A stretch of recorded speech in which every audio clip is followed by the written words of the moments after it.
Eki Listianto, pria yang dilaporkan oleh istrinya, justru ditemukan dengan 2 box kontainer berisikan jasad mutilasi seorang perempuan. Eki ditemukan di sebuah kontrakan di Kampung Buaran, Desa Lambang Sari, Tambun Selatan, Kabupaten Bekasi, Kamis 29 Desember.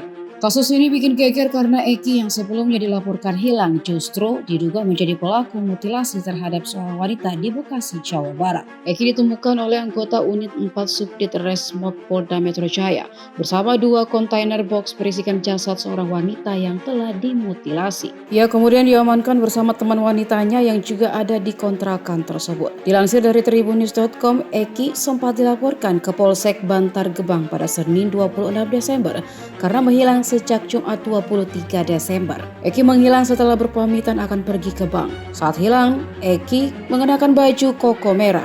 Kala itu sang istri khawatir lantaran sebelum hilang, Eki sempat dirawat di rumah sakit karena pendarahan lambung. Namun saat ditemukan oleh anggota unit 4 Resmo Polda Metro Jaya, Eki justru berada di kontrakan di kawasan Desa Lembang Sari, Tambun Selatan. Saat itulah polisi menemukan 2 kontainer box berisikan jasad wanita yang telah dimutilasi. Menurut saksi mata Dian Herdiansyah, kontainer box itu ditemukan di kamar mandi kontrakan. Kombes Zulpan Endra mengatakan Eki pun langsung diamankan karena diduga kuat menjadi pelaku pembunuhan sekaligus mutilasi wanita tersebut. Saat ini polisi masih mendalami motif dan keterangan Eki. Selain itu jasad korban juga tengah diautopsi oleh tim Lab 4 dan kedokteran forensik.